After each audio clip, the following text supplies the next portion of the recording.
की, समस्त कोटि वैष्णव वृंद की, श्री हरिनाम प्रभु की। तो कल हम चर्चा कर रहे थे कि श्री चैतन्य महाप्रभु मिले शुक्लांबर ब्रह्मचारी से। उनके एक भक्त थे नवद्वीप में, जहाँ पर श्री चैतन्य महाप्रभु ने उनको हरिनाम श्लोक का अर्थ समझाया।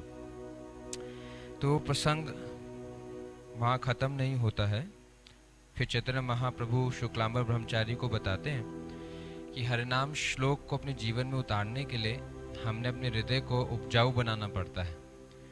जैसे एक किसान अनाज का सिंचन करने के लिए, बीज का सिंचन करने के लिए खेत को उपजाऊ बनाता है, ऐसे हमें अपने हृदय को भी उपजाऊ बनाना पड़ता है कि हमेशा भगवान के नामों का आश्रय ले पाएं। तो हृदय को निर्मल बनाने के लिए, शुद्ध करने के लिए वो कुछ और शिक्षाएं शुक्लांबर ब्रह्मचारी को देते हैं, जो कि मैं आप लोगों के सामने पढ़ूंगा। फिर चैतन्य महाप्रभु आगे कहते हैं, त्रिन हते नीच हना सदा लभे नाम, आपनी निरभिमानी अन्य दिव्यमान।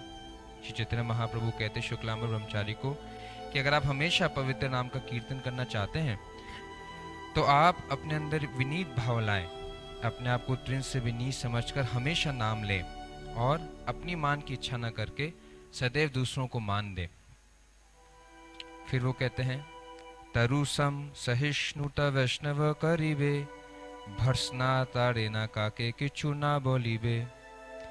फिर चैतन्य महाप्रभु शिक्षा देते हैं कि विनीत भाव भी होना चाहिए और सहिष्णुता भी होनी चाहिए। और सहिष्णुता कैसे होनी चाहिए? तरुसम, तरुसम मतलब वृक्ष के समान। भर्सना तारे ना काके किचु ना बोलीबे, कि अगर एक वैष्णव को कोई भर्सना भी करे, डांटे फटकारे भी, लेकिन उसके हृदय में बदले की भावना नहीं आती है और वो सुखपूर्वक रहता है। और चैतन्य महाप्रभु कहते हैं आप इस सहिष्णुता वृक्ष से सीख सकते हैं। कैसे? कटिलीहा तारु ये न कुछ ना बुलाए, सुखाए मरे तबु जल ना मांगे। कि वृक्ष को काट भी जाता है, कोई वृक्ष को काट लेता है तब भी वृक्ष कुछ नहीं कहता है, और अगर वृक्ष सूख भी रहा हो तब भी जल किसी से नहीं मांगता है।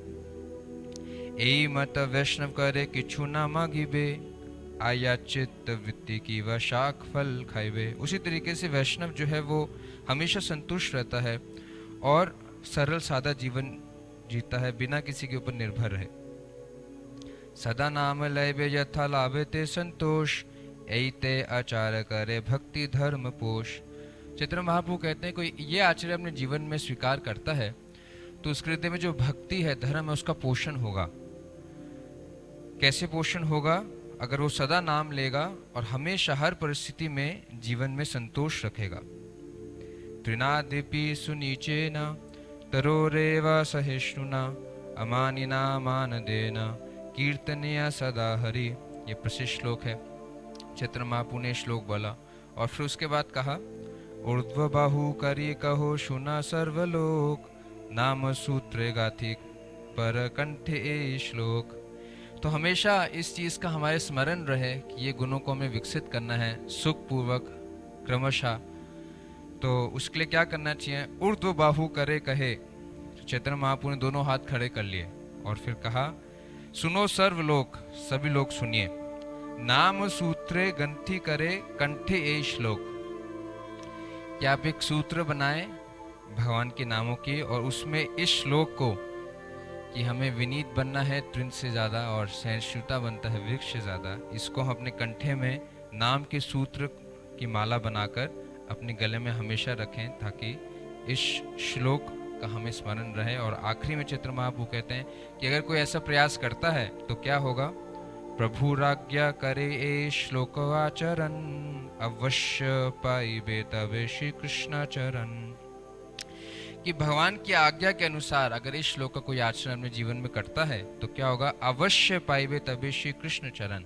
तो निश्चित रूप से वो भगवान श्री कृष्ण के चरण कमलों को इसी जीवन में प्राप्त कर लेगा। श्री चैतन्य महाप्रभु की, श्री हरिनाम प्रभु की, निताय गौर प्रेमानंदे। हरे कृष्णा।